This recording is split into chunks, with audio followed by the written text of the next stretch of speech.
Arquidiálogos. Un espacio para compartir, interactuar y repensar arquitectura. Invitados y temas relevantes, arquitectas, ganadores de Bienal, jóvenes arquitectos, galardonados, proyectos públicos y privados. Bienvenidos.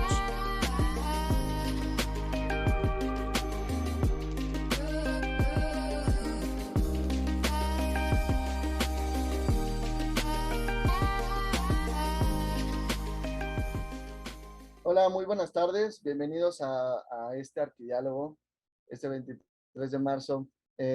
Hoy está como invitado el estudio R0, fundado por Alejandro Zárate y Edgar Velasco, quienes son socios de este despacho. Ahorita nos estarán contando sobre un poco de su trayectoria, de cómo es que se juntaron, cómo se asociaron, sus primeros proyectos y también los últimos que han hecho, que va un poco de todo, ¿no? Ahorita trataré de leer brevemente un poco pues de su biografía de cada uno de ellos y un poco del despacho para que entonces podamos entender y entonces escuchar por qué han ganado proyectos, bueno, eh, algunas medallas en el Colegio de Arquitectos, de hecho en el CAMSAM. Pues bueno, me enorgullece mucho estar aquí con ellos platicando.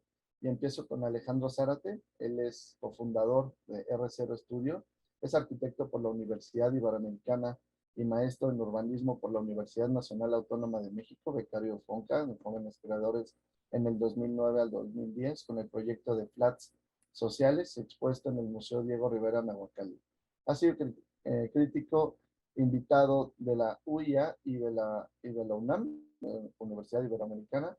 Ha colaborado en diversos despachos reconocidos a nivel nacional e internacional. Su trabajo abarca la gestión y formulación de proyectos estratégicos de diversas escalas, principalmente de tipo habitacional, cultural y espacio público. Ha sido consultor de la BID en temas de desarrollo urbano y vivienda dentro del programa de ciudades emergentes y sostenibles del CES, impulsado por Banobras y la SHCP, que es la Secretaría de Hacienda. Ha participado en el desarrollo de proyectos para el Infonavit dentro de proyectos estratégicos de unidades habitacionales, así como también en la elaboración del Plan Maestro para la recuperación del río Apatlaco como articulador de proyectos estratégicos de la localidad de Jojutla, en Juárez. Actualmente desarrolla proyectos de investigación y análisis urbano para diferentes ciudades del país para la implementación y ejecución de proyectos arquitectónicos, trabajando de la mano con autoridades locales. Edgar Velasco, cofundador también, arquitecto egresado de la Universidad Iberoamericana, cursando la especialidad de diseño industrial. Crítico invitado en diferentes universidades, igual en la Universidad Iberoamericana y en la UNAM, el Tecnológico de Monterrey y la Universidad de Anáhuac. Ha colaborado en diversos despachos reconocidos a nivel nacional. Su trabajo engloba proyectos de diversas escalas, así como proyectos de investigación, desarrollo de estrategias y análisis de potencial. Participó como profesor en el bloque de proyectos 3 y 4 en el taller Jorge González Reina en la Universidad Autónoma de México del 2012 al 2017. Actualmente desarrolla proyectos estratégicos de investigación y análisis urbano para diferentes ciudades. Pues ellos conforman el estudio R0 Studio.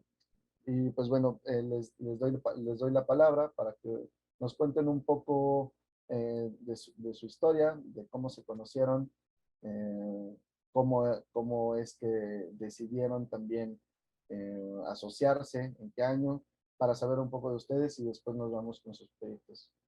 Adelante. Bueno, gracias por la invitación. Felicidades, ¿no? No sé si los demás lo saben, pero es el cumpleaños de Alex Martínez, ¿no? Entonces, dedicarle estas horas también es importante, o este tiempo. Pues Alejandro y yo, lo que es curioso es que los dos venimos de la Universidad Nacional Autónoma de México y por coincidencia de tiempo, en un momento del cambio a la Ibero, pues coincidimos, ¿no? Y de ahí ya podría decirse que toda la carrera, o prácticamente toda la carrera la hicimos juntos. Entonces, nuestra relación de amistad viene pues, del trabajo en equipo, de la competencia, ¿no? Trabajamos en diferentes equipos y competimos en diferentes equipos y casualmente llegamos a finales, entonces pues, nos volvimos unos buenos amigos, unos buenos y reñidos competidores, pero buenos amigos creo. Y de ahí empezó como un intercambio de ideas, intercambio de persecución de cosas, de sueños, de ideales, y de ahí pues, también viene la persecución del trabajo. Coincidimos en un estudio o en un despacho en el 2004, que fue cuando terminamos la carrera, y de ahí nuestros caminos se separaron en el 2006. Yo me quedé en ese estudio pues por otras coincidencias y por un tema de tiempo, en donde había una posibilidad de hacer proyectos de una escala mayor y eso mismo pues directamente viene a más conocimientos y pues Alejandro se muda a otro estudio, ¿no? En donde tendría otra serie de conocimientos que creo que mejor los puede describir.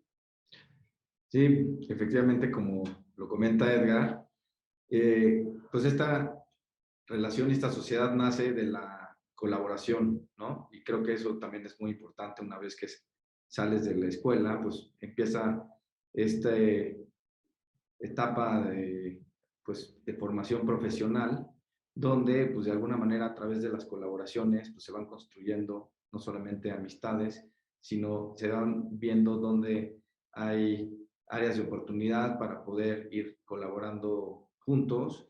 Y vimos en ese momento que a pesar de que ya no estamos colaborando en la misma oficina, pues era la perfecta oportunidad de empezar a hacer proyectos, digamos, en esta doble disciplina donde estamos trabajando para un despacho, pero también empezando con proyectos propios.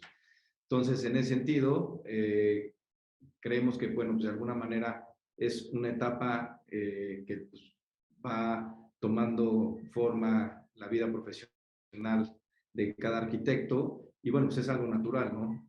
Ir aprendiendo e ir tomando experiencia en otros despachos para después ir armando y forjando el camino propio, ¿no? Entonces, a continuación, pues nos gustaría platicarles cómo ha ido evolucionando esta búsqueda en la arquitectura y bueno, nos gustaría compartirles algunos proyectos en los que hemos estado participando. Les vamos a compartir pantalla. Sí, adelante.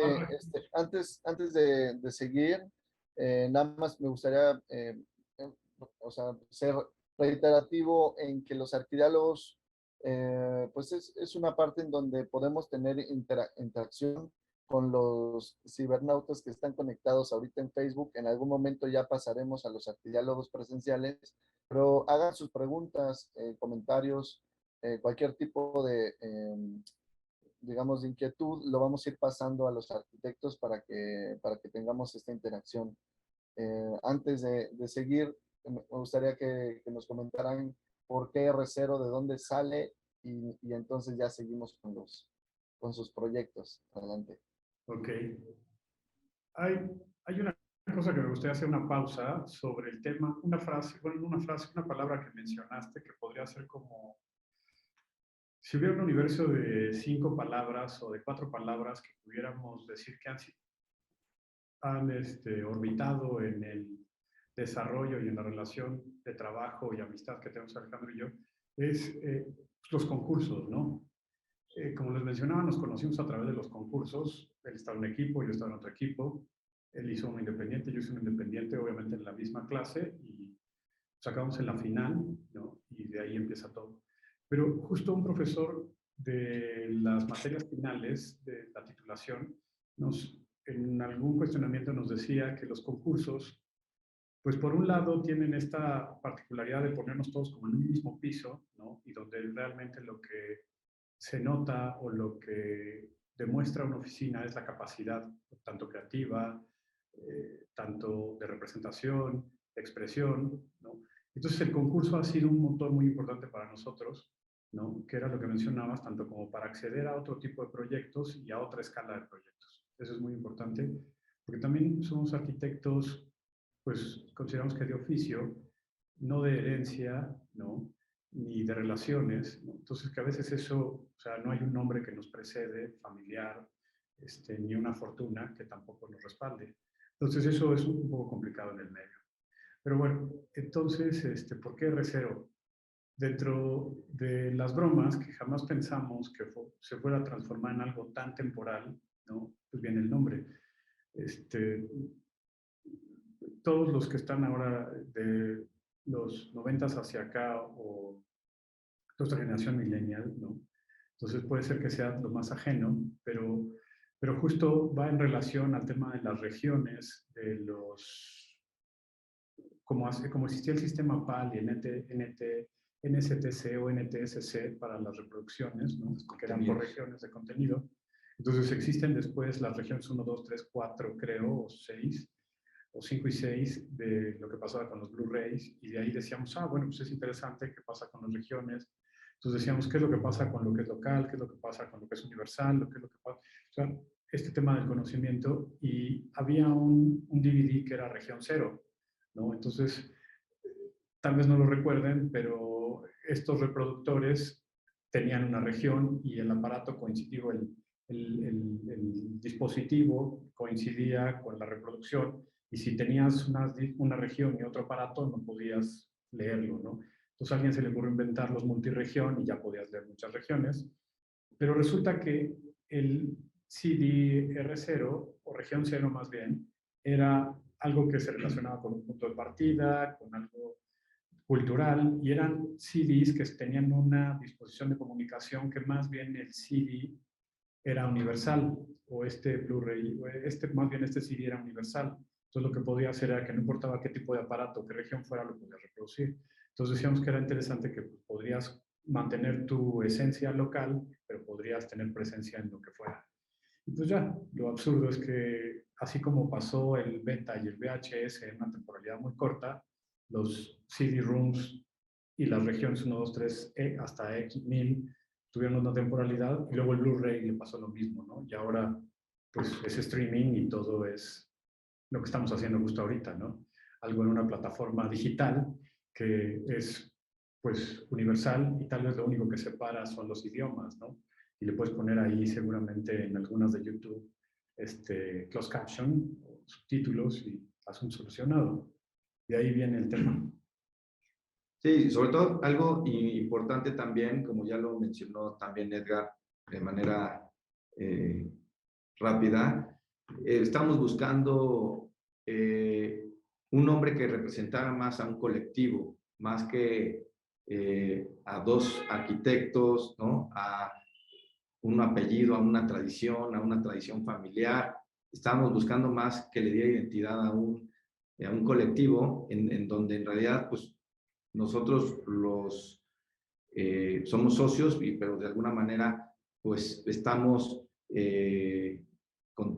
o sea, dentro de nuestra labor arquitectónica y nuestra forma de trabajo es muy horizontal. Entonces lo que buscamos es que los equipos de trabajo pues en realidad no, o sea, se sumen a esta identidad, y que en realidad los equipos, o sea, pues, los equipos con los que hemos estado armando y con los que hemos estado participando en los distintos proyectos, pues de alguna manera pues también se identifiquen con un nombre colectivo y no tal vez con el apellido o con pues la tradición tal vez, ¿no? En este caso, pues ahora sí que pues vamos más por esta línea del sentido colectivo, ¿no? Sí, sí. Creo que por aquí hay una pregunta, ¿no? Hay una pregunta de Vane. Dice, ¿cuál ha sido su reto más característico que les ha ayudado a mejorarse?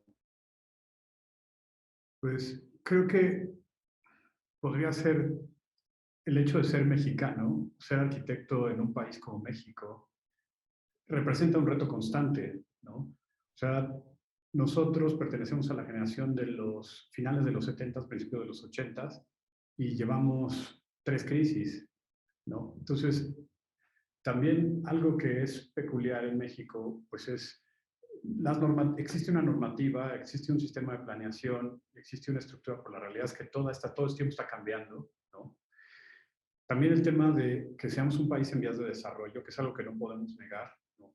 Y es algo muy claro, pues te lleva a tener a estarte adaptando, a ser más flexible, tener un panorama más amplio también, y cómo estarse reinventando las oficinas al mismo tiempo, ¿no? Entonces, es un reto, ¿no? O sea, no es un camino llano ni constante, entonces en donde tienes que estar pensando en otras cosas, y justo Alejandro y yo decimos que siempre nos ha interesado mucho como el análisis, bueno, no como, el análisis per se, y algo que es muy curioso también en México es que, bueno, no en México, en el mundo, es que el papel del arquitecto ha cambiado en los últimos años. Entonces el papel del arquitecto cambió, ¿no? Entonces es un momento de replantearnos, ¿no? O sea, en los colegios, en las universidades, en las facultades, nos enseñan, o la parte como medular de la arquitectura es el diseño, ¿no? Y que tienes que diseñar, y que tienes que construir, y que tienes que hacer un edificio más grande, ¿no? Y está como toda esta relación del hacer, ¿no? Que va, pues es como muy relacionado con el capital también, pero lo interesante es que la ciudad también tiene que reformularse, ¿no? Hoy nos enfrentamos a unos retos diferentes, ¿no? El tema de lo sostenible, lo sustentable, el tema de la equidad, el tema de la inclusión, y el arquitecto debería replantearse eso. Creo que es un reto que está puesto sobre la mesa, que lleva varios años, ¿no? Y que pareciera que no lo hemos visto como tal. Yo creo que justo de los principales retos es siempre estarse planteando cómo somos mejor, digo, no solamente como mejores profesionistas, sino como mejores personas, dónde vamos a encontrar en nuestro trabajo, pues, estas oportunidades de crecimiento colectivo, y eso ha sido lo que cada uno de nuestros proyectos, pues, de alguna manera vamos planteando estos retos, que de alguna manera con esta visión integral, también como la que plantea Edgar, en donde está viendo no solamente es cómo la percepción es de pues, esta visión mundial que ha ido cambiando, sino también que el rol del arquitecto, pues hoy deja de ser como lo que era pues hace 20 años, que era como el todólogo, ¿no? Y ahora el arquitecto termina siendo alguien en donde las colaboraciones y estos trabajos colectivos, pues es lo que de alguna manera llegan al éxito, ¿no? Y de alguna manera son trabajos multidisciplinarios, y no solo estamos hablando que el arquitecto trabaja con puros arquitectos, ¿no? Sino trabaja también con antropólogos, ¿no? Trabaja también con diseñadores gráficos, trabaja con mercadólogos. Entonces, de alguna manera, diseños industriales, ¿no? Empezamos a ver cómo el mundo del diseño, pues están involucrados otras profesiones, ¿no? Oye, creo que el reto sería cómo somos unos arquitectos de nuestra época. Ok, pero porque siempre la época va siendo actual, ¿no? O sea, te refieres a actualizarse todo el tiempo, ¿no? Pues entre actualizarte, entender la época y cómo realmente juegas un rol en esta época, ¿no? Porque pues, al final pareciera que la profesión se sirve de los intereses de todo lo que pasa y no puede reconfigurarse para tener una postura clara ante lo que está pasando, ¿no? O sea, la ciudad la dicta, pues, los recursos económicos, dicen dónde, cómo debería ser la vivienda, ¿no? Y el arquitecto solo va y dice, sí, así debería ser la vivienda, pero no replantea por qué, ¿no? Entonces la ciudad ahora se encuentra en un momento complejo. Entonces la pandemia hizo que se replantearan cosas, ¿no? A mí me parece muy interesante cómo entre los funcionarios locales y el Estado, París decidió tener 50 kilómetros de ciclopista, ¿no? Entonces, pero es una política estructural, ¿no? Que replantea muchas cosas, dirigido todo obviamente hacia la movilidad y la salud. ¿Qué es lo que pasa en la Ciudad de México? Entonces, ¿cómo el arquitecto está, no está, entra, qué tanto entra, es el urbanista? Entonces, como que esa parte en donde el arquitecto está desligado de lo que pasa realmente y solamente está, pareciera que está destinado a responder lo que dicta el que tiene los recursos, creo que es como el gran reto, ¿no? Y es a lo que me refería con que cómo el arquitecto se vuelve un hombre de su tiempo, ¿no? Es muy fácil que se vuelva la presa o se vuelva una respuesta a lo que pasa en el contexto, y no que plantee una postura clara. Sí, sí, sí. Creo que justo es parte, el ser la presa es buscar hacia dónde salir, ¿no? Y tener la respuesta a. Sí, es muy curioso que en las universidades le quisieron dar la vuelta tal vez al no ser presa y dijeron, bueno, entonces tú ahora sé tu propio jefe y entonces invita a unos amigos o a las familias y les pides una lana y haces una corrida financiera y haces un edificio más, ¿no? Y entonces ahora tú eres ya como el desarrollador y te quitas esa parte. Pero lo curioso es que no está la pregunta sobre la mesa de cómo hacemos la vivienda accesible, cómo la vivienda está ubicada en el lugar que debería de ser, por qué este lugar está vacío, por qué está subutilizado. Entonces, el arquitecto se vuelve más esta presa de estas otras cosas y no hay pues ese replanteamiento de qué es lo que va a pasar, ¿no? Y es de fondo con muchos temas. O sea, la movilidad es uno, la ubicación de la vivienda es otro, lo accesible de la vivienda, y ya, o sea, tenemos que hablar de temas sostenibles. Claro.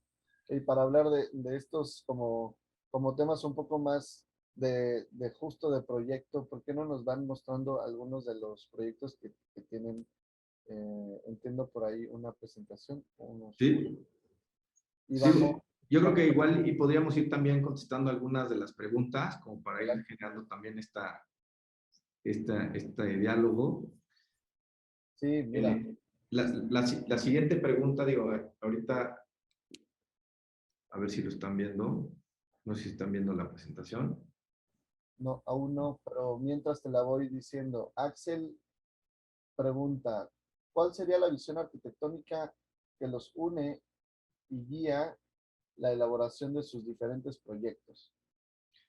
Esa parte creo que ha sido muy interesante porque en realidad ha sido una construcción digamos que, de un oficio, o sea, que es la arquitectura, de una manera más, desde cómo concebimos la arquitectura, desde cuando vas saliendo de la carrera, ¿no? Tienes una cierta concepción, y de alguna manera ahí es donde vas construyendo esta percepción y esta concepción de la arquitectura. En realidad, lo que concebíamos como arquitectura, tal vez saliendo de la carrera, hoy si nos haces la misma pregunta, pues ya es algo mucho más trabajado, algo distinto, y que de alguna manera nos da más información como para, sobre todo, desarrollar una metodología mucho más fina, mucho más trabajada para la elaboración de los proyectos.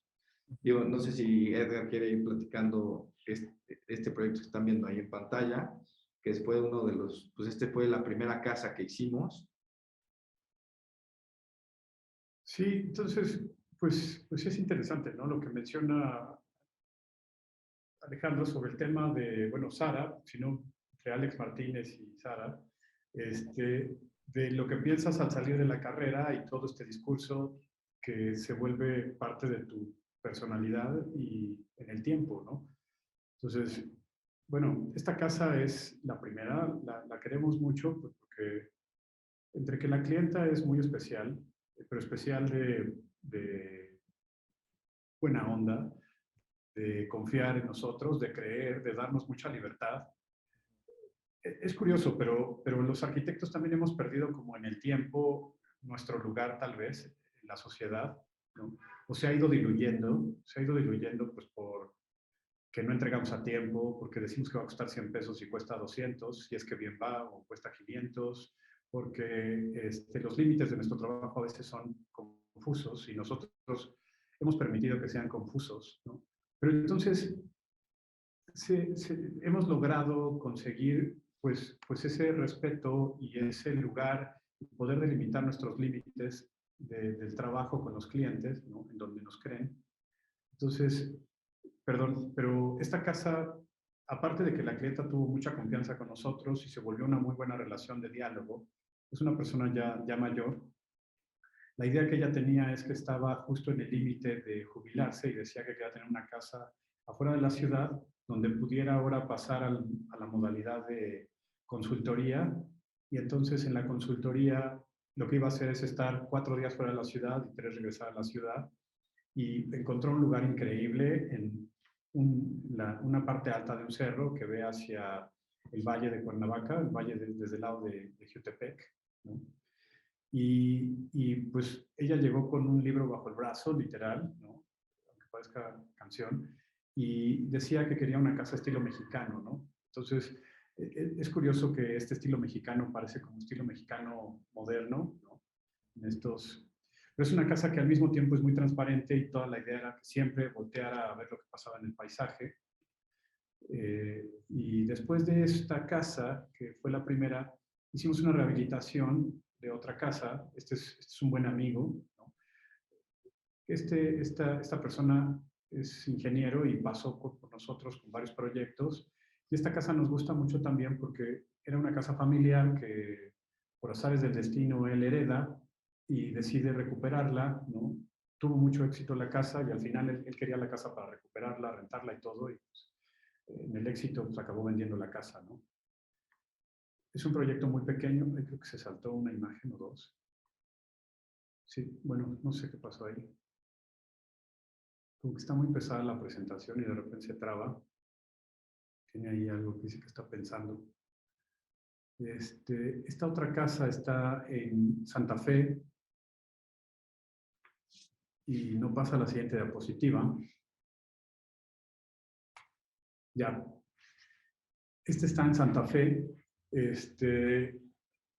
Y es como parte de la misma ideología del estudio, en donde decíamos que pues, el proceso de la intimidad y cómo te separas de la ciudad, o cómo te separas más bien de esta cuestión muy urbana y cómo la casa se vuelve un refugio, ¿no? La casa debería ser, bueno, según nosotros, debería ser concebida como un refugio, ¿no? No en este grado espiritual, pero sí un lugar en donde sientas tranquilidad y al mismo tiempo te sientas acogido o protegido, ¿no? Que es muy curioso, pero es como una tradición, yo me atrevería a decir que es una tradición mexicana, ¿no? Entonces, de un formato de casa. Esta está en un lugar cerrado, que desafortunadamente en la parte de enfrente hay un grupo de edificios, ¿no? Y se contraponen los dos, ¿no? Que es algo que muchos amigos arquitectos pues, hemos platicado, en donde es muy curioso que los clientes te dicen, quiero una casa que tenga ventanales, pero siempre tiene una calle de 7 metros, cuando bien les va y enfrente hay un vecino, ¿no? Y es fachada contra fachada y acaban teniendo cortinas, persianas y las casas siempre están cerradas. Entonces, con esa relación dijimos, bueno, pues debería ser una casa un poco más íntima y la casa se volvió una casa ciega, que sí tiene una ventana al frente, que es esta, es una ventana que tiene una altura tal vez de, bueno, no tal vez, de 1,20 m, que está pensada para cuando estés sentada puedas contemplar el jardín, o sentado puedas contemplar el jardín, pero realmente nadie te puede ver, ¿no? Porque el ángulo no lo permite, es como estas ventanas japonesas. Pero por el otro lado de estos dos grandes bloques, ¿no? Tiene dos, es una contraposición o un contraste lo que pasa en el interior, ¿no? Aquí otra vez está detenido esto, que veo que Sara está como... Estoy viendo aquí. No se mueve esto. Si quieren la presentación, aquí la tengo, si quieren la puedo A ver, yo. si quieres lo intentamos desde tu lado, seguro nos puede ir mejor. A ver. A ver.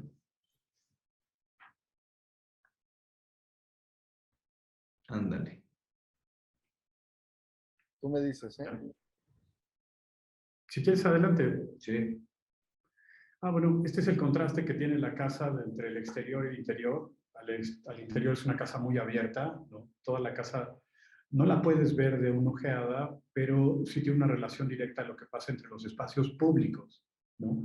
La parte superior, que son los espacios privados, los espacios íntimos, no tienen esta misma relación, pero todos pues, tienen una buena ventilación y una buena iluminación.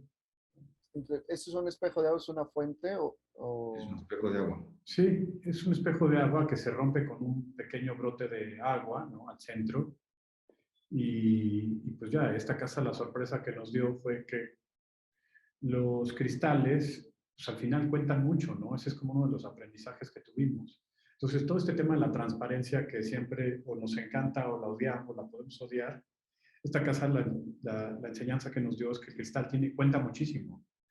Todos los reflejos. Entonces, hacia el exterior lo que pasa es que este patio se multiplica y tiene unos efectos bastante sea, tiene unos efectos bonitos y esa fue la sorpresa, pero, o la otra, la segunda sorpresa, el aprendizaje es que el cristal cuenta, ¿no? El cristal tiene reflejos y el cristal existe. Claro. Está padrísimo los detalles. También casi muchos cristales se ven a hueso, ¿no? O sea, sin cancelería Sí. fuerte o gruesa. Sí, sí, la idea era entre desaparecerlos y al mismo tiempo se vuelve una supuesta economía, ¿no? En donde no hay tanta manguetería, pero pues la manguetería la llevas como al límite. También es, o sea, tenemos una gran virtud en México. O sea, México creo que en el peor momento de un día de invierno puede amanecer en -2 y a las 10 de la mañana ya estamos en 18 grados, ¿no? Y si no es que a las 11 o 12 ya estamos en 20. Entonces, y en el peor momento de calor en México, pues ahora con todo este tema del cambio, pues estamos llegando a 31 grados centígrados. Entonces, la realidad es que no tenemos los problemas que existen en otras latitudes de tener grandes temas de aislamiento, ¿no? Térmico. Claro. Esta es otra casa que realizamos en el sur de la ciudad, ¿no? Que precisamente hoy comimos con este cliente, que es un muy buen amigo. Bueno, se volvió buen amigo después de tiempo. Si quieres pasar a la siguiente. Y otra vez presenta lo mismo, ¿no? Son estas pequeñas o estrechas calles que pues hay un vecino contrapuesto al otro lado. Y en este caso pues, se hace todo aquí pues, un análisis y una exploración en donde se plantea otra vez la idea del patio central. Sin embargo, en este proyecto lo que se busca es que el patio se convierta en este eje articulador de toda la casa. Entonces, casi la gran mayoría de los espacios dan hacia este patio central y de alguna manera, aquí por ejemplo se ve en la maqueta, como estos espacios de alguna manera evitándose que se ventaneen, pues de alguna manera todos tienen esta gran vista hacia el patio central. Claro.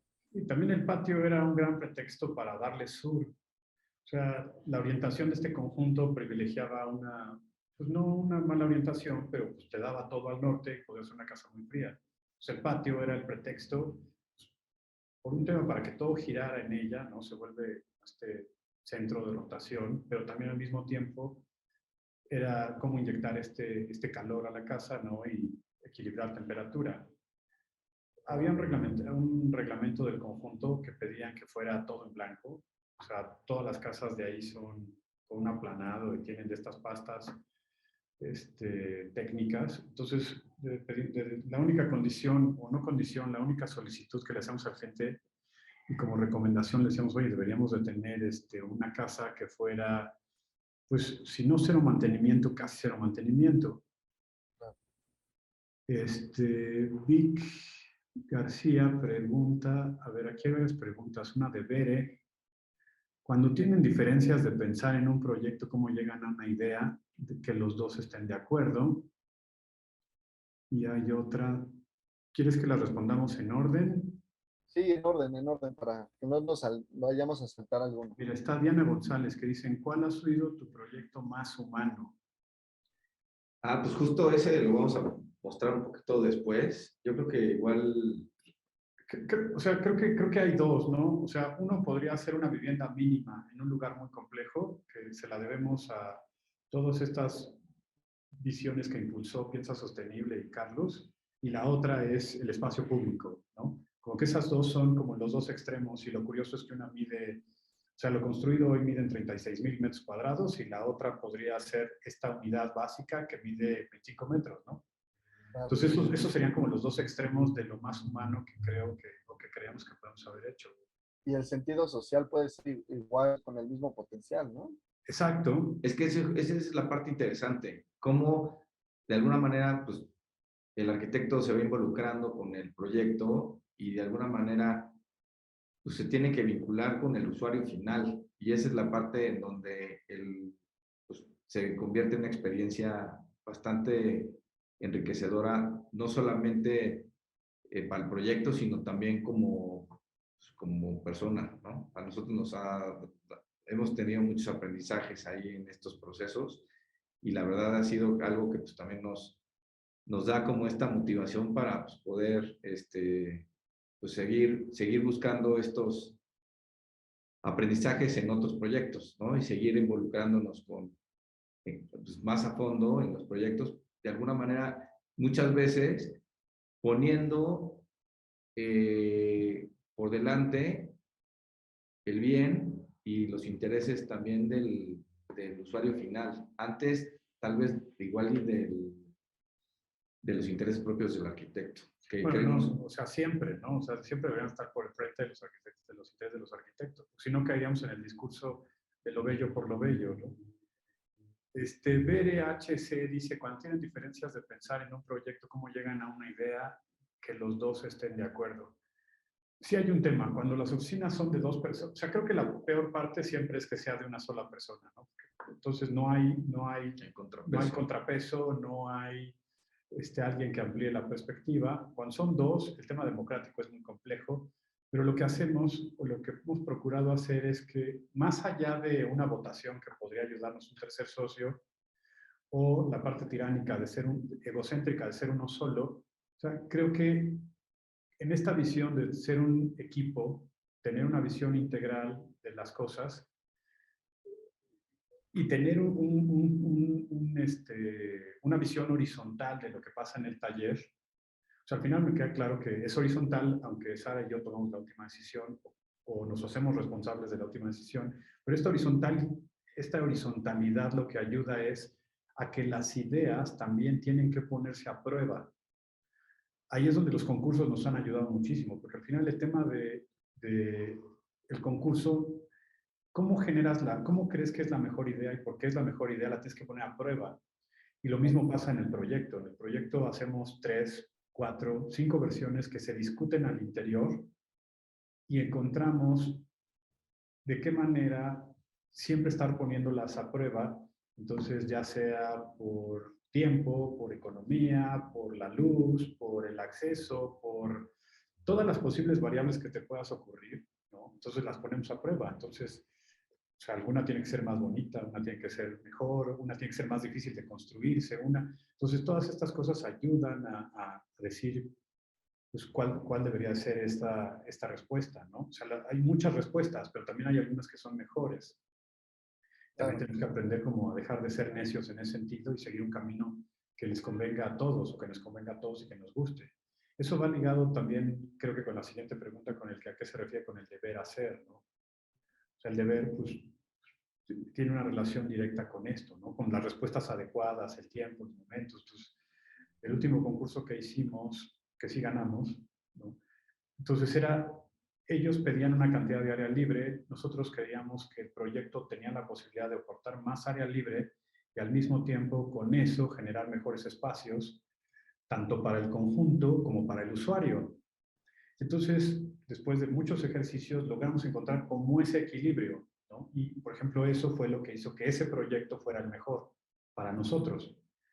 El cliente lo vio con muy buenos ojos contra las otras dos propuestas y ganó esa propuesta, ¿no? Digamos que ese es un valor de ese proyecto, ¿no? Los proyectos tienen muchos valores. sobre todo, yo creo que en esta dinámica de construcción de ideas, en realidad lo que primero tenemos que hacer, o lo que se hace en el estudio, pues es construir una idea sólida que de alguna manera pues la ponemos a prueba primero al interior del estudio, como dice Edgar, y eso nos va a ayudar mucho a poderla vender después, ¿no? O sea, ya es más fácil planteársela al cliente, ¿no? Vendérsela al cliente, y eso es parte del proceso, ¿no? Si de alguna manera no se sostienen los argumentos, pues sabemos que los clientes pues también la van a tirar. Entonces, creo que en ese aspecto ha sido pues también un proceso donde pues, hemos encontrado esta metodología de ir construyendo pues la idea que tenga fuerza, ¿no? Y que tenga, pues que sea sólida. Este proyecto que está ahorita en la pantalla es un edificio de vivienda que está en la colonia Nápoles. Son 7 departamentos. Todo lo que es visible decidió hacerse aparente, ¿no?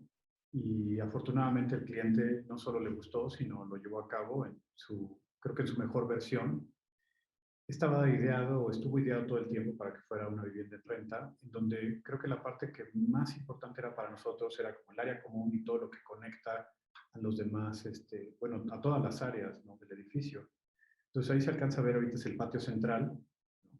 Entonces es la forma en que llegas de la calle, cómo entras y te recibe este increíble jardín, que a nosotros nos gusta mucho, pero es un jardín obviamente contenido, es un jardín creado, es un jardín artificial, ¿no? El patio es como esa referencia, ¿no?, donde necesitamos ese exterior, ¿no? Y el exterior lo tenemos que construir, lo tenemos que diseñar. No sé si quieres pasar a la siguiente.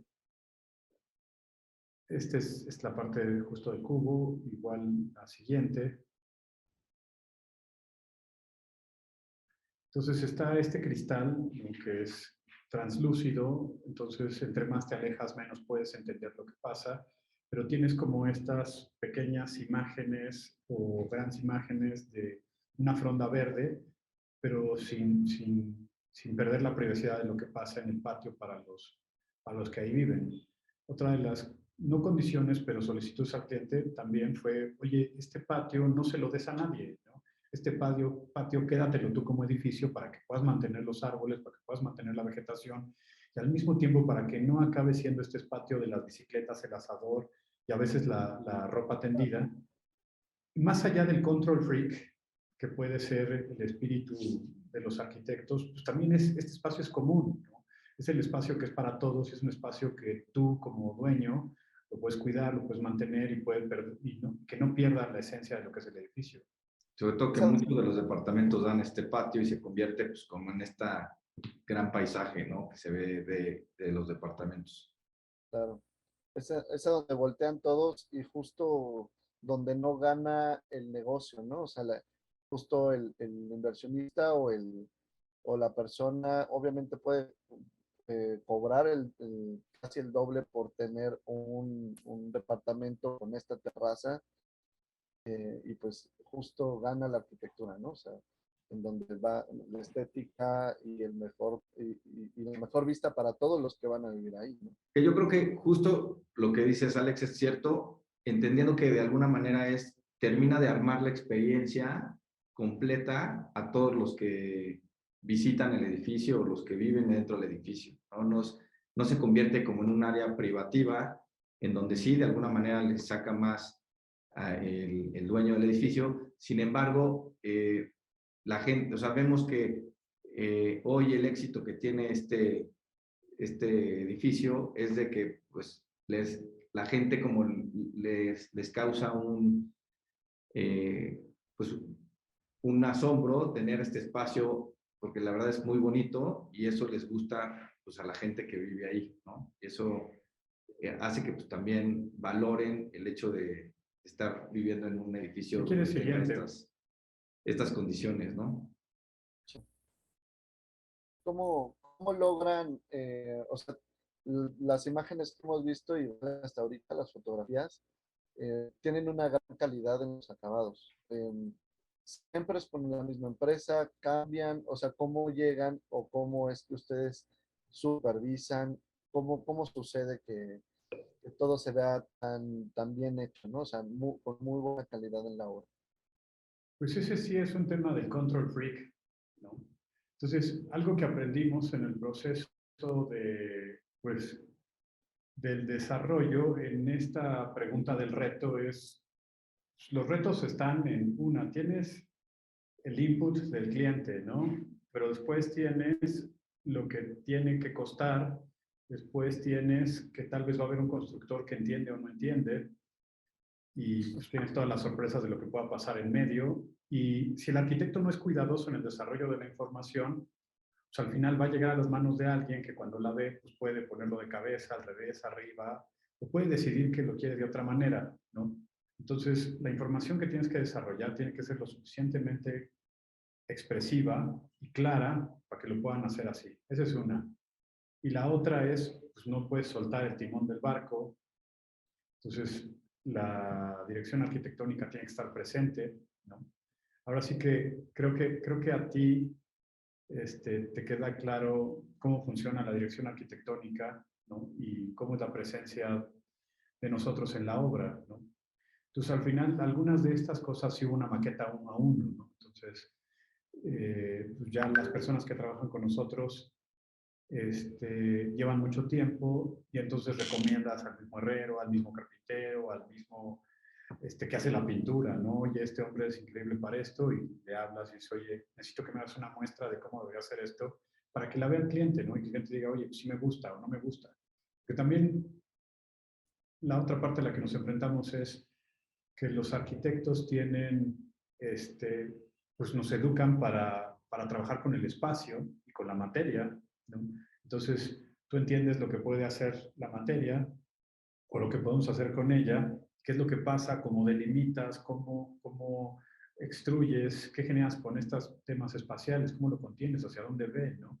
Pero el cliente no, entonces el cliente no entiende un plano, no entiende algo, pues simplemente dice, no me gusta, porque no lo entiende muchas veces, ¿no? Teresita Genis dice, ¿cómo pueden lidiar con la complejidad de poder agrupar, unificar diseño de fachadas y ambientación del edificio con el contexto urbano exterior?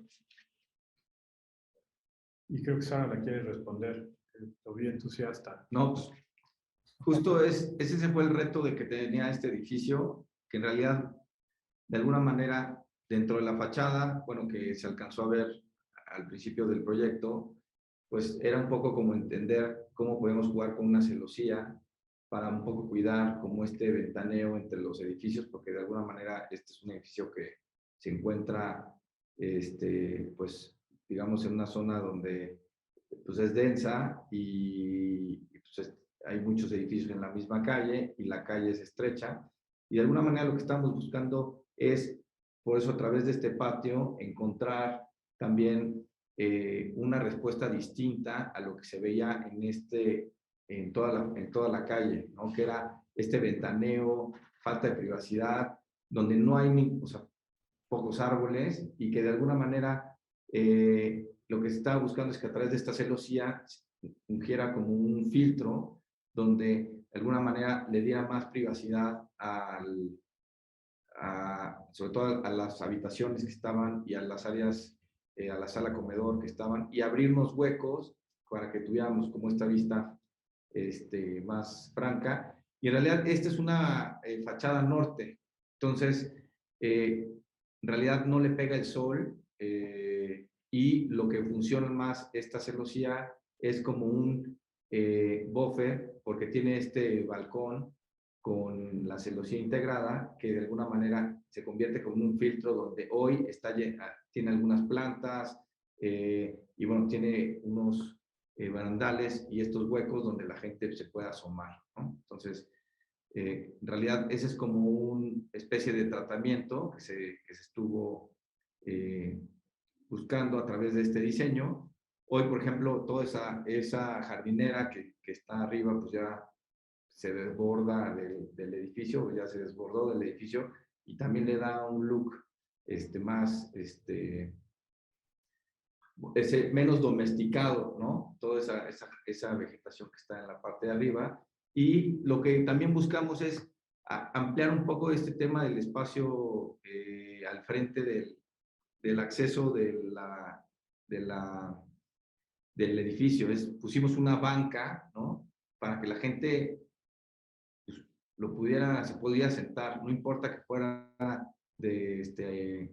pues alguien que viviera dentro del edificio o fuera una persona que fuera caminando en la calle. La idea es también cambiarle el mood al tema del espacio, no ver de qué manera no estamos viendo que la arquitectura termina donde está el alineamiento, sino que se vaya más, que empezar a hacer ciudad, saliéndose un poco hacia la banqueta y de alguna manera siendo intervenciones que también dignifiquen más al edificio, ¿no?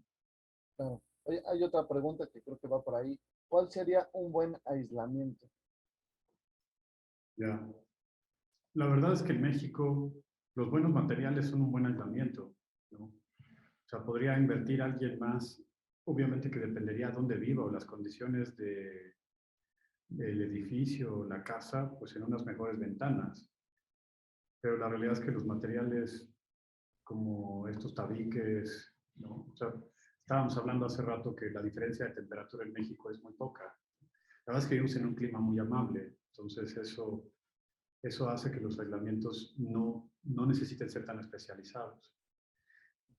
Me refería al otro tema del ruido, pues porque no es lo mismo vivir al lado del periférico que vivir en una calle de aquí de la colonia Juárez o Cuauhtémoc, que no pasa tránsito y no hay tanto problema, ¿no? Pero pues ahí son unas buenas ventanas, dobles cristales.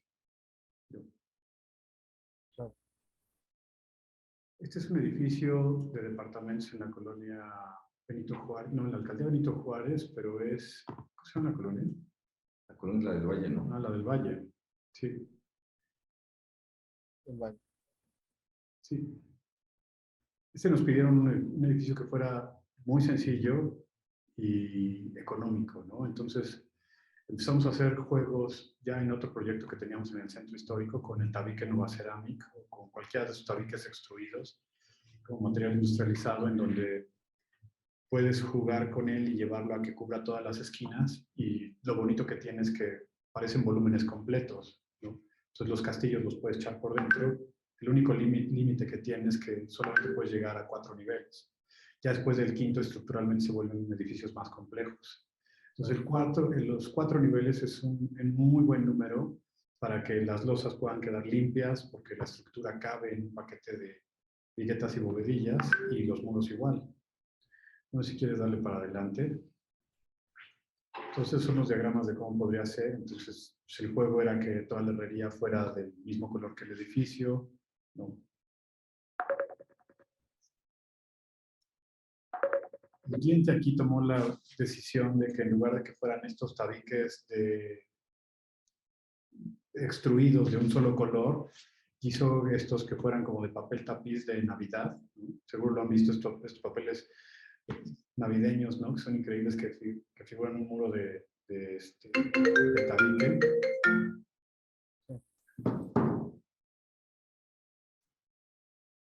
Si quieres darle para adelante. Para adelante. Otra de las cosas que tenemos que hacer, pues, obviamente, es hacer muchas maquetas, todas las que puedas, pues, para que no, o sea, la realidad es que las maquetas puedes hacerlas 10 veces, pero el edificio nada más lo vas a hacer una vez. Entonces, pues, otra vez, en este tema que decías tú de lo de la calidad y cómo funcionas, ¿cómo haces para que al final queden bien los edificios o las casas o lo que sea que vayas a hacer? Usas todas las pruebas posibles, ¿no? Y eso, justo en el trabajo por el que te conocimos y que conocimos a Luis, es como la muestra de que se puede llevar a cualquier escala. Si quieres darle para adelante. Y igual, dale para adelante. Este pues, es un buen edificio, no tiene ni pena ni gloria. Este edificio salió, este conjunto de edificios salió en referencia del proyecto urbano que vamos a platicar al final. Si quieres darle para adelante. A alguien se le ocurrió una muy buena idea, ¿no? Pero es una muy buena idea que podría tener 2 caras. Por un lado es como negocio, pero por otro es como ciudad, ¿no? Entonces, ante el tema de la densidad, el tema de la distancia o el tema de la ubicación, a alguien se le ocurrió una idea que ahora podría haber vivienda en renta bien localizada en el centro de la Ciudad de México. Y el centro de la Ciudad de México no nos referimos al cuadro, al polígono o al cuadro A y al B, ¿no? O sea, la verdad es que puede estar muy próximo a Paseo de la Reforma como este conjunto de edificios. Si quieres darle para adelante. Entonces, lo interesante de este proyecto son varios edificios, ¿no? Creo que ahorita vamos a ver en la presentación solo 4 o 5. Entonces, era un ejercicio modular que podía o debería de aplicarse para cualquier terreno, ¿no? Cualquier terreno en el mismo polígono. Entonces, el primero que vimos que era de color blanco o gris natural de concreto eran 111 departamentos. Luego está este que está en la calle de Gabino Barreda, esquina con Antonio Caso. Este tenía alrededor de 200 departamentos, de 170 departamentos, pues era de concreto negro, pero entonces si ven la estructura es muy similar, la fachada es similar. Entonces lo que hicimos era diseñar edificios que por un lado tenían esta imagen, ¿no? Nos interesaba que estuviera planteada como era la planta baja, porque la planta baja lo que ofrecía era la mixtura, ¿no?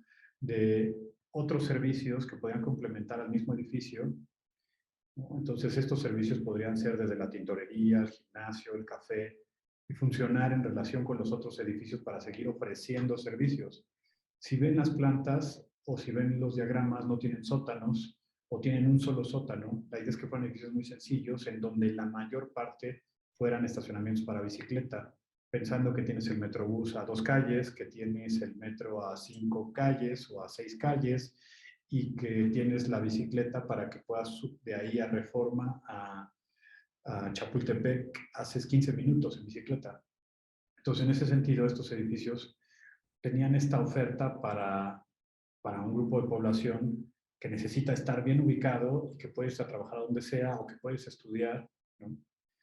Y el siguiente edificio este estaba detrás de un edificio catalogado, entonces los edificios de contiguos eran de tabique, entonces decidimos que tenía que tener la misma modulación, pero este era todo de tabique. Está en la calle Naranjos, este es el más chiquito de toda la serie de edificios que hicimos. Que ese es justo algo importante, porque no solamente es analizar como el encargo y decir, bueno, pues me están solicitando X número de viviendas, X número de unidades. Y en ese sentido, fue todo un análisis de estar revisando cómo se puede encontrar un módulo, y se hizo un análisis y una información, o sea, digamos que un análisis muy profundo de cómo debe ser el módulo de la vivienda para que de alguna manera fuera replicable y de alguna manera también respondiera a esta vivienda asequible, ¿no? Que pudiera ser vivienda en renta, bien localizada y que de alguna manera fuera duradera, y que también pudiera estar pues bien localizada. Y eso, pues ya el cliente pues ya tenía los terrenos. Sin embargo, pues aquí la idea es cómo interactuaban los distintos edificios y de qué manera pues también se iban vinculando y complementando entre los demás predios, ¿no? Este edificio es Antonio Caso 111 y lo que hacíamos era, otra vez, de cambias el color al concreto, tienes una modulación similar. Entonces había 3 módulos madre o base con las cuales podías desarrollar todo, y obviamente iban a salir unos modelos de ajuste que siempre eran departamentos más grandes, y esos o los recogían las esquinas o los recogían las vueltas de los edificios. Entonces es esta idea de cómo hacer ciudad, ¿no? Pero también cómo hacer una ciudad más densa, bien localizada, que es un poco repetitivo eso, pero ese era el ideal de esto. El manual o toda la idea la concibió un buen arquitecto amigo, ¿no? Que decía que deberían ser como un Volkswagen, ¿no? Entonces debería ser esta unidad, porque como estaba ideada para renta, pues el mantenimiento debería ser, si no cero, muy próximo. Este edificio, si quieres, lo puedes pasar más rápido. Es algo de un plan maestro en Querétaro, ¿no? Adelante. No es que no sea tan importante, pero la realidad es que creo que la relación de estos arquidiálogos no es tan importante. Para adelante. Este edificio es de los que nos definiría muy bien como de encargo, ¿no? Lo conocimos, el edificio, en 2010, y este edificio fue un parteaguas para nosotros por diferentes razones. Por un lado, porque era una vivienda, es un edificio vivienda, era una casona de 1902, ubicada ahí en la Colonia Juárez. No, Centro, está en el límite justo de Juárez y Centro, está a un ladito de Bucareli. Quieres darle para la siguiente, está a 2 pasos de Secretaría de Gobernación. Pero entonces la invitación es por parte de una institución de gobierno, el Fideicomiso del Centro Histórico, tenemos este monto, tenemos este edificio, necesitamos desarrollar unas oficinas, ¿no? Y ellos le llamaron la Casa de la Libertad de Expresión. Entonces, pues los montos siempre son acotados, muy acotados, los tiempos también lo son, ¿no? Y ahí aprendimos pues otras lecciones en la relación de si crees que hacer todos los prototipos, modelos y esto, pues también siempre están los tiempos del gobierno. Los tiempos administrativos son tan complejos como lo que acabamos de ver el día bueno, esta semana, ¿no? Entonces, tiene un patio increíble, ¿no? Entonces, pues vale la pena mencionar que el monto que teníamos era 5,500 pesos por metro cuadrado. Una parte del edificio ya no existía, se cayó. Las losas estaban muy deterioradas porque el edificio estaba abandonado alrededor de 30 años. Y logramos hacer una intervención, rehabilitación, y ampliación en un pequeño plan maestro que más bien ahí fue como pues una creatividad para poder salvar con el presupuesto, el tiempo y los procesos constructivos justo las necesidades que tenían estas tres instituciones. O sea, una institución es la que nos invita, pero el edificio lo iban a ocupar otras tres instituciones, ¿no? Entonces, el edificio es, pues no solo muy honesto, ¿no? Porque presenta todos sus acabados expuestos o toda su materia expuesta, ¿no? Que lo curioso es que algún día hubo un tuit ahí que decían que para ser creativos íbamos a pelar el centro histórico, pero la realidad es que lo curioso fue que fue un error del constructor, ¿no? Entonces también te enfrentas a que la administración pública te pueden poner, tienes un proyecto, tienes todos los prototipos, tienes todo el plan, tienes todo ideado maquiavélicamente para que salga bien la obra y te pueden poner un burro a que lo haga, ¿no? Y aparte va a tener poco dinero y poco tiempo. Entonces, este es un gran ejemplo. Entonces, cuando llegamos, ya tenía pelado la mitad del edificio. Y dije, oye, espérate, pero dijimos que servía lo que estaba, había que pasarle una mano, mucho agua y jabón y servía. Pues no, ya lo había limpiado. Entonces, bueno, habría que hacer con lo que hay, lo que se pudiera, ¿no? Y este justo es un edificio de vivienda mínima que está en ese mismo conjunto. Si quieres, pasa a la que sigue. Y este es el primer ejercicio que hicimos con este tabique que mencionábamos, que era cómo lo vas acomodando, cómo el tabique puede ser celosía, cómo el tabique puede resolver las esquinas, qué es lo que pasa con las losas. No si quieres darle a la que sigue. El edificio tenía que ser ciego por unos temas un poco complejos, pero por el otro lado también estas ventanas podían jugar, y es una vivienda mínima muy barata, ¿no? Si quieres darle para adelante, por favor. ¿No? Y entonces entre ellos armaban este patio, ¿no? Si quieres darle para adelante. Y está como el último componente de este espacio. Sí, adelante.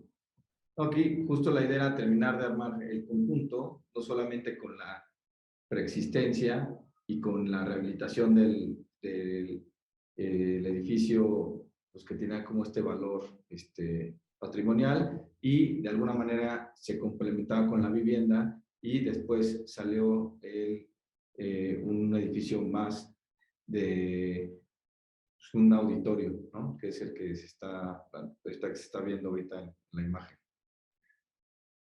Esta es la imagen del conjunto como quedó, ¿no? Y este es como el plan maestro. Es un proyecto muy largo, ¿no? Que empezó en 2000, creo que decía 10, y terminó en 2016. Tiene varias etapas, que también así como iban recuperándose, bueno, teniendo fondos, se iban rearmando, y pues según los diferentes criterios. Este es un concurso que podría también... Las oficinas van teniendo parteaguas, ¿no? Así como muchas veces existe la broma que la primera obra es la remodelación del baño de tu tía y la cocina de tu abuelita, ¿no? También las oficinas vamos teniendo parteaguas por diferentes razones, ¿no? O sea, está la casa de Rocío, que es la de Cuernavaca, ¿no? Es una casa increíble para nosotros, ¿no? Pero que nos dio la oportunidad y la libertad, ¿no? Está este Centro Mandela que, bueno, el conjunto CDLE, que lo que hace es como parteaguas de lo que puede pasar con la rehabilitación. O sea, la rehabilitación es algo que no que esté olvidado, pero hay muchos edificios abandonados en todas partes y se quedan ahí abandonados muchas veces y no hay posibilidad de cómo reconvertirlos. Entonces hay algunas oficinas, hay algunos desarrolladores que se han interesado por ellos y han podido encontrar una segunda vida también gracias a su buena ubicación y algunas cosas de la normativa, ¿no? Si quieres darle para adelante. Y este concurso fue un parteaguas también para nosotros, pues porque en este espíritu de la colectividad, en este espíritu de la horizontalidad, en este espíritu de lo integral, pues fue un concurso internacional en donde decidimos regresar a las competencias, a los concursos, y si quieres seguirle para adelante, es un concurso de números muy grandes, ¿no? Números muy grandes, me refiero a que hubo 3,000 personas que se inscribieron, quieres darle para adelante, hubo 835 que lograron calificar, y de esos, el concurso, pregunta C. Morales Carlos qué concurso fue. Fue el concurso para la Bauhaus, el Museo de Sitio del 2015. Entonces fue un concurso que hizo la Municipalidad de Bauhaus con la finalidad de rehabilitar ese jardín, de encontrarle un acervo y al mismo tiempo de reinyectarle vida a la zona de Dessau. O sea, de eso se ha ido perdiendo población, ¿no? Y ellos veían como este concurso como un motor para desarrollo. Entonces, de esos 835 propuestas que se recibieron, nosotros calificamos a la final, nos invitaron a Alemania y acabamos en el lugar. Había estudios de Alemania, de Japón, uno brasileño, el español que fue el que ganó y solo nosotros éramos los segundos o los terceros de Latinoamérica. Entonces fue como un parteaguas porque dijimos, bueno, deberíamos hacer más concursos también y es la posibilidad. Hicimos este concurso para el Plan Maestro del INE, si quieres darle para adelante. Entonces, sí, dale para adelante. Y entonces acabamos también en la final de este concurso, ¿no? Es un concurso que tuvo, pues desafortunadamente, un mal fin, ¿no? Se desarrolló el Plan Maestro y ya nunca se pudo terminar, ¿no? Para el que lo ganó, obviamente. Entonces nosotros replanteamos algunas cosas. Alex San Juan pregunta, ¿qué te ha impulsado a no desistir de esta carrera? ¿Vas, Sara? Si quieres, sigue dando para adelante. Si quieres, te detengo en algo que sea importante. Pues aquí ya nos podemos detener si quieres, Alex. Perdón. Pues vas, Sara. Yo creo que al final uno es, o sea, en esta carrera o en esta vida profesional, pues hay mucha pasión. Y eso es algo que nos motiva y que nos impulsa. Y en realidad, pues digo, yo creo que es también un tema de vocación. O sea, muchos de nosotros, pues, cuando estamos en la escuela, pues, inclusive, pues no pensamos ni siquiera dónde íbamos a llegar, ¿no? Todo el mundo que decíamos, pues vamos a ser buenos arquitectos, vamos a tener nuestro despacho, pero de alguna manera creo que esta parte de la vida y del quehacer de la arquitectura, pues te va llevando más por una búsqueda, te vas enfocando hacia proyectos que de alguna manera también te vayan llamando más la atención. Y creo que el tema, por ejemplo, de los concursos ha sido para nosotros un motor en donde también nos ha ayudado a crecer, ¿no?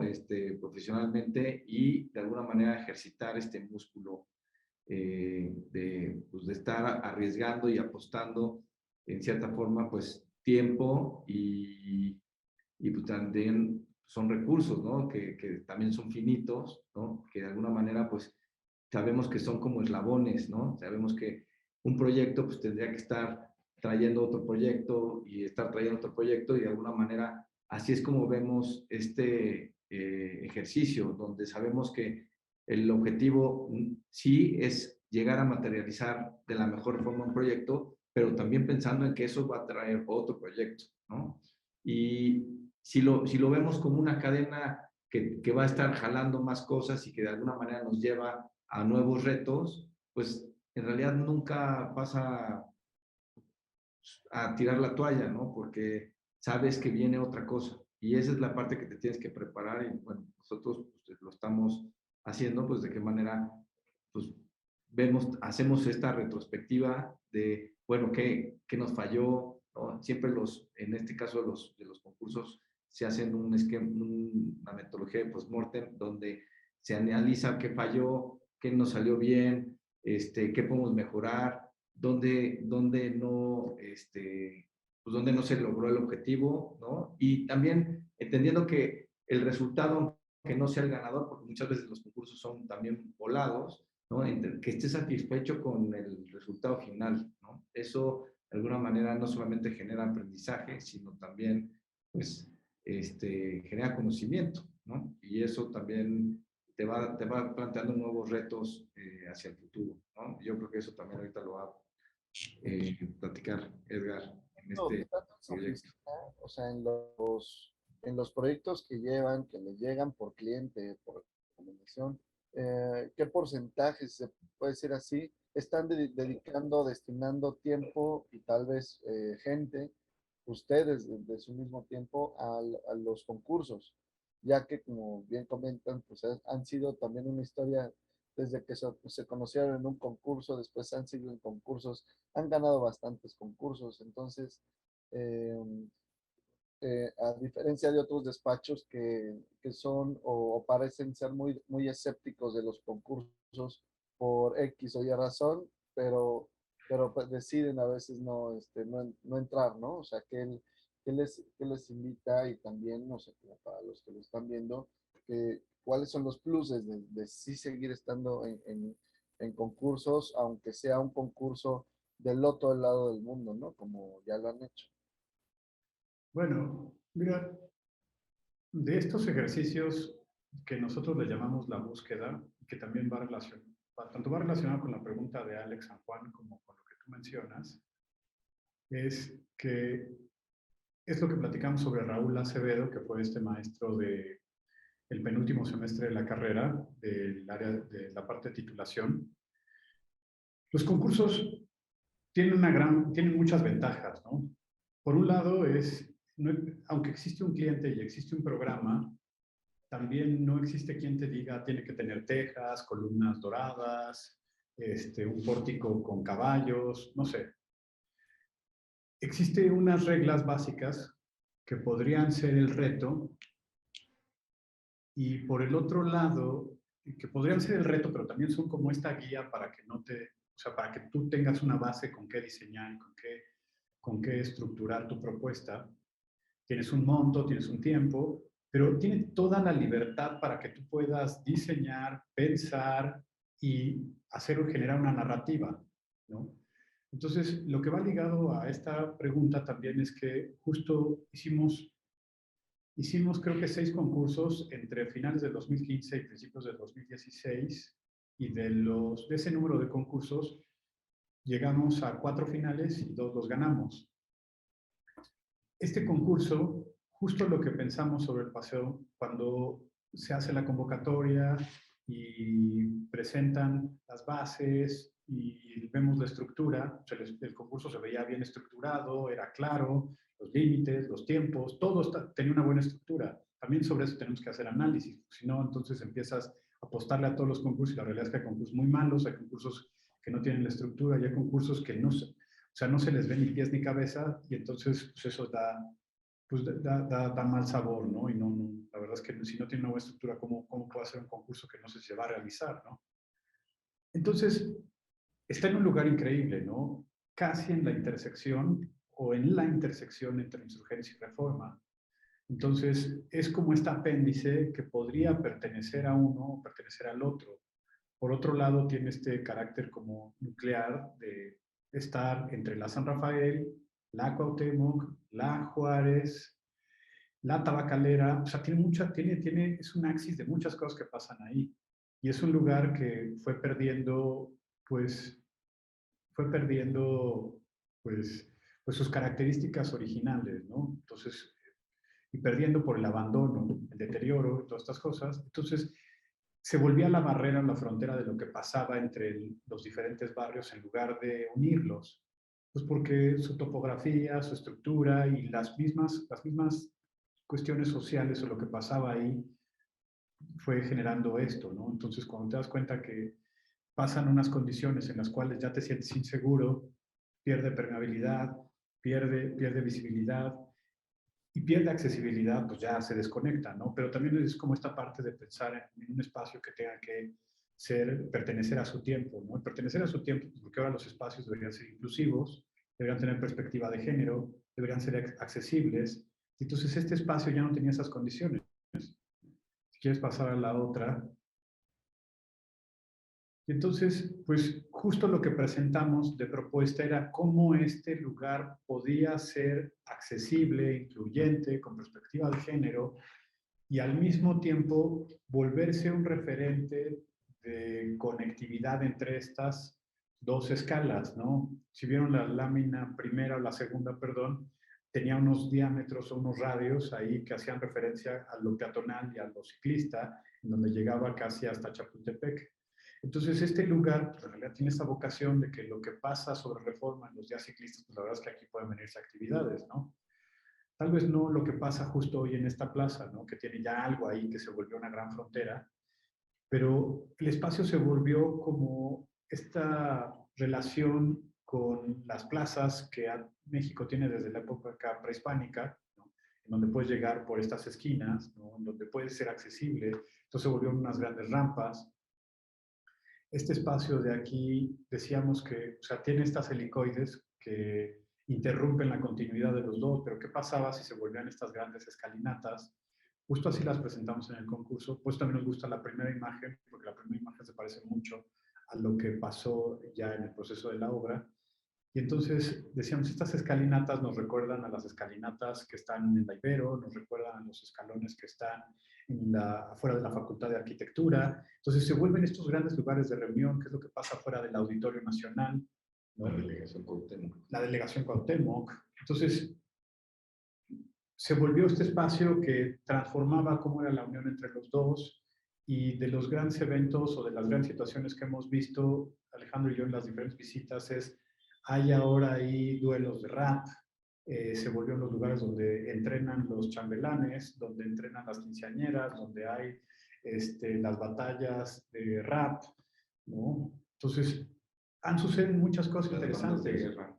Las bandas de guerra. Nos tocó un evento de que había una misa, ¿no? Entonces, el espacio público debería ser, lo que nos llama la atención de ese es que también debería ser como este espacio democrático, ¿no? Entonces, hay muchos textos sobre esto, de qué es lo que debería de ser y cómo es, ¿no? En donde en los lugares de menor acceso a ciertas cualidades o acceso económico, pues debería tener como los mejores espacios públicos, ¿no? Y entonces el espacio público hace esta labor de ir balanceando las cosas, ¿no? Entonces, y eso lo vuelve inclusivo también. Está este skate park que sí fue pensado para que fuera vandalizable, ¿no? Es indestructible casi, ¿no? Es indestructible porque es de concreto, pero está ideado para que lo puedan pintar 20 veces, ¿no? Y va a seguir siendo el mismo. De la parte romántica, pues tiene este espejo de agua, este hilo de agua que va al centro, que creo que funcionó 2 veces, ¿no? Y también eso son parte de los mismos aprendizajes que hemos tenido Sara y yo, ¿no? Sobre qué es lo que pasa en el proceso al momento de activar y en el post, ¿no? Entonces, la activación, más allá de la cortada del listón que hacen los funcionarios, la activación es lo que hace la gente. Y entonces, platicando con Jimena Jogrebe, que es una muy buena amiga, y hizo un texto sobre esto, sobre este proyecto, nos decía que, pues por un lado estaba muy contenta de ver la cantidad de gente que había, pero por otro lado también era un reflejo de la necesidad que son estos espacios, ¿no? Que creo que ahora la pandemia pues, nos puso sobre la mesa la necesidad de estos espacios abiertos. Esta fuente que también ha funcionado creo que 4 veces, ¿no? Y no porque no sirva, sino porque no hay esta liga entre los funcionarios y obras y servicios urbanos, y te das cuenta que el espacio público pues, también cae en todas esas cosas. No sé tú qué quieres continuar, Sara, sobre este tema del espacio público, de este proyecto, porque es muy importante.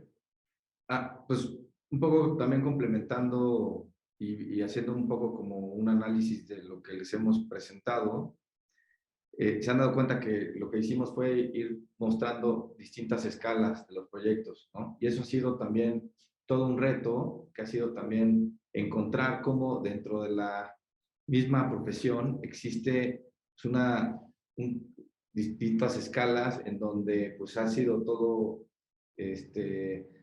pues toda una, desde la visión de cómo podemos ir accediendo también a otras escalas y podemos ir accediendo también a otras dimensiones de arquitecturas, ¿no? Creo que en ese aspecto pues también ha sido todo un reto para el estudio, ¿no? Porque de alguna manera pues ha sido también ir sumando pues a muchos colegas que de alguna manera pues han aportado mucho a estos proyectos, ¿no? O sea, entendiendo que de alguna manera no es un estudio de 2 personas, sino o sea, hemos llegado a ser alrededor de 15 personas en el estudio, y eso pues hace que sea también muy, muy rico en cuanto a ideas y en cuanto a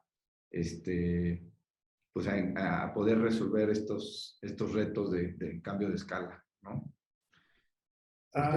Estoy estoy yendo un poquito rápido porque ya tenemos el tiempo encima. No, está bien, adelante, adelante. Lo que iba a decir es que a Alex le consta que este proyecto del Monumento a la Madre, lo que hicimos fue pues, que fuera modular. Todas las piezas se desarrollaron de manera que se desarrollaron de manera que en un taller las pudieran materializar y llegar a armar casi como un rompecabezas, pues para evitar errores, para evitar confusiones, para evitar tiempos, para muchas cosas. Pues al final logramos darnos cuenta que sí se podía llegar como a esta escala de detalle o a este nivel de detalle de las casas o los edificios en el espacio público. Hay dos preguntas, una que dice, ¿creen que existe una sobreoferta de arquitectos en la actualidad? Y la segunda es, ¿cómo ha sido su experiencia trabajando en proyectos gubernamentales? ¿Tú quieres responder la de... ¿Sobreoferta? Sí. O la segunda, cualquiera. Si quieres la de la sobreoferta. A ver, vas. Yo creo que no hay una sobreoferta de arquitectos. Creo que hay una necesidad de arquitectos. Sin embargo, también hace falta mucho la cultura de llevar a un nivel de desarrollo del proyecto pues, en el ámbito de la construcción. Desafortunadamente, y yo creo que Alex también nos lo podrá platicar, pero la ley de obra pública, el proyecto arquitectónico, pues casi está como fuera pues de un tema legal, ¿no? O sea, siempre está adentro de la obra. Entonces, normalmente el proyecto lo trae el constructor. Y ahí es donde creo que los arquitectos, pues como gremio, ¿no? Tenemos que ir impulsando hoy esta iniciativa de que el proyecto se materialice, se desarrolle y después se licita y una vez que esté totalmente desarrollado, se ejecuta, ¿no? Y se va a obra pública. Y es que ese es justo el proceso que creemos que donde va a haber falta de arquitectos, ¿no? Y lo vemos hoy en día con los proyectos que se están haciendo en PMU, ¿no? Donde, pues sí, a pesar de que hay muchos proyectos, pues de alguna manera, pues varios arquitectos traen 3, 4, 5 proyectos. Pues de estos proyectos se deberían estar dando a más arquitectos y de alguna manera, pues necesitamos pues que la gente se aviente pues, a explorar el tema de la obra pública. Y bueno, ahora eso también es un reto, ¿no? Sobre todo para el gobierno, vinculando también un poco con la siguiente pregunta, donde pues son experiencias un poco complicadas, ¿no? O sea, sobre todo el tema de la obra pública, pues es un tema, al no estar de alguna manera regulada, ¿no? En la ley, pues no, el proyecto arquitectónico pues siempre termina pagando los platos rotos, ¿no? No sé, Edgar, si nos quieras platicar sobre cuál ha sido la experiencia trabajando en el sector público. Pues es una gran experiencia trabajar en el sector público. Bueno, o sea, definitivamente es un gran reto de diferentes escalas o proporciones, porque depende del encargo, pero creo que es la manera en la que los arquitectos más podemos servir a la ciudad y obviamente al país, ¿no? Entonces, ya sea en forma de escuela, en forma de plaza, en forma de infraestructura, ¿no? Entonces, ahí es donde más podemos ayudar. Y me refiero a que va en la proporción, pues obviamente, entre más grande es el encargo y entre más complejo se vuelve la relación con todo lo que pasa en su contexto. Pero es lo mismo que podría pasar con los proyectos privados. La parte más compleja creo que puede ser la línea de tiempo, ¿no? Desafortunadamente, siempre nos pasa a todos que perdemos como esta relación con el tiempo. ¿Y a qué me refiero con el tiempo? Pues, así como nosotros creemos que vamos a ser permanentes y que el mundo está a nuestro servicio, ¿no? Lo mismo podría parecer con el tema de la función pública. Y la función pública, la realidad es que tiene muy claro que es de 3 años o de 6 años. Entonces son carreras muy cortas para poder resolver las cosas. Entonces el reto que se presenta, que es como una de las preguntas que venía antes, es cómo los arquitectos podemos, o los equipos interdisciplinarios, podemos presentar estrategias o armar estrategias para poder resolver estos grandes retos o estas grandes encomiendas de proyectos, ¿no? Y poder resolver las necesidades de una localidad o de un ente en particular y al mismo tiempo generar esta dinámica que cambie las cosas, ¿no? Creo que lo más complejo se vuelve en qué es lo que pasaría post, qué es lo que pasa a veces antes, ¿no? En el Monumento a la Madre, afortunadamente, hubo un proceso de socialización largo, hubo una relación con los vecinos, con los comerciantes, con los pintores, con los locatarios. Esa socialización ayudó a que el proyecto fuera bien recibido, con todo y la política o la polémica que hubo en medio, pero justo el post es el que hoy tiene el proyecto como, si no en el limbo, lo tiene complicado. No quiero meter en mayores descripciones, pero es complicado porque el mantenimiento está con dudosa temporalidad, ¿no? ¿Qué es lo que pasa? Es más, los baños, hay unos baños ahí y nunca saben quién va a abrir la puerta del baño, ¿no? Las luces a veces prenden a la mitad, todos los focos sirven, pero no prenden todas. Entonces, esa interinstitucionalidad o de los organismos es la que debería parecer más fácil, pero no lo es. Es el partido que dejó, el color del partido que dejó el proyecto es el mismo color que el que lo recibió y no hubo una comunicación suficiente como para poder resolver lo que hoy vive este proyecto. Entonces, es de los grandes retos que están alrededor de lo que pasa con la obra pública, ¿no? Pero bueno, la siguiente pregunta. Perdón, Alex. Sí, justo iba a la siguiente pregunta y última. Sería muy padre encontrar sus proyectos en redes, bueno, alguna página web. Son excelentes, muchas felicidades. Muchas gracias.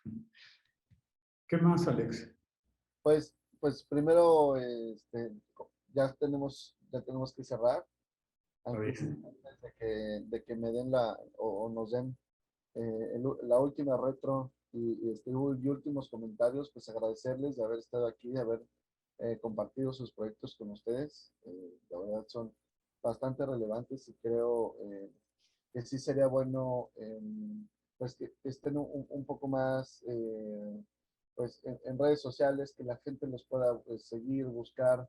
Este tipo de interacciones es justo lo que busca el colegio, y que arquitectos como ustedes puedan estar presentando proyectos y los que están del otro lado, pues entender, interactuar, preguntar, y también estar en esta misma sintonía de, pues a mí me ha sucedido esto y a mí el otro, ¿no? Entonces, pues es justo lo que buscamos, y pues agradecerles tanto a la vicepresidencia y al presidente del colegio, Honorato Carrasco, que nos ha permitido estar aquí haciendo los arquidiálogos, y lo que estamos tratando de hacer todos los miércoles. Y pues nada, me gustaría que cerraran ustedes con con alguna frase, o que les guste cerrar con algún pensamiento o alguna idea para que quieran compartir con quien está viéndolos, y también que ha estado preguntando aquí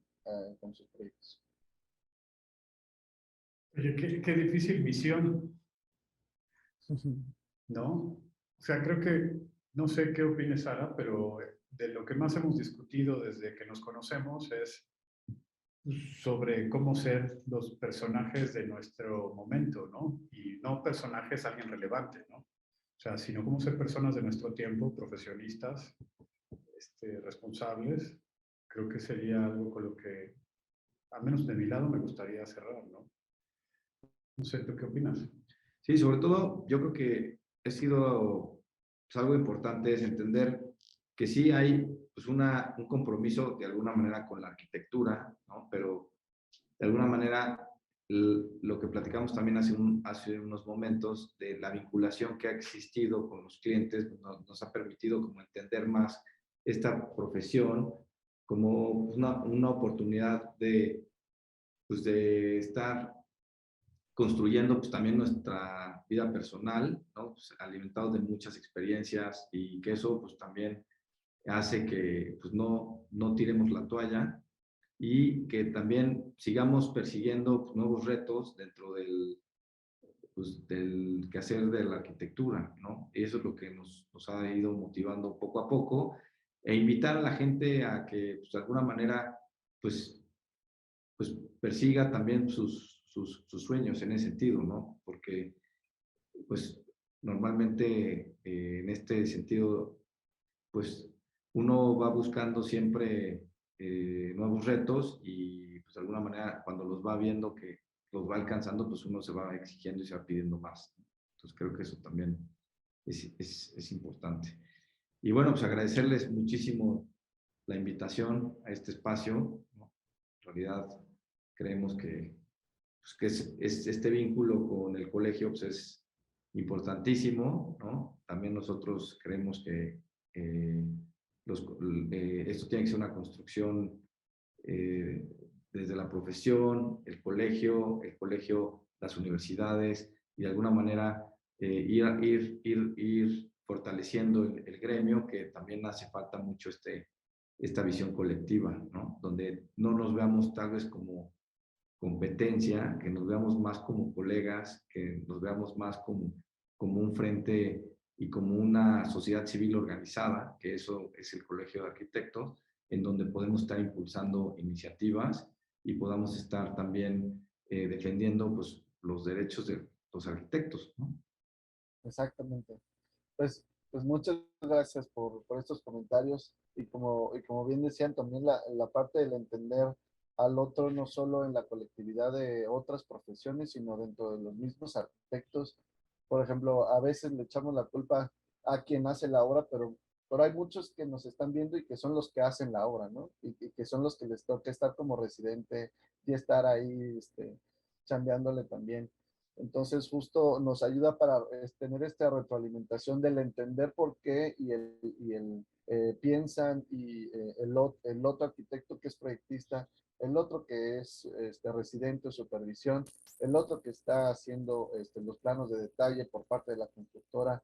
O sea, justo entendernos y el saber por qué es bueno tener una muy buena comunicación para llegar a un buen proyecto y más en un proyecto público o social, ¿no? Pues muchas gracias, Alejandro, Edgar, les mando un abrazo y pues nos estaremos viendo por acá, seguro en otra bienal, seguro estarán ahí. Esperemos que sí. Y pues bueno, nos estaremos viendo en el colegio. Muchas gracias a todos por estar viendo Arquidiálogos y nos vemos la próxima semana. Muchas gracias. Gracias a ustedes, hasta luego.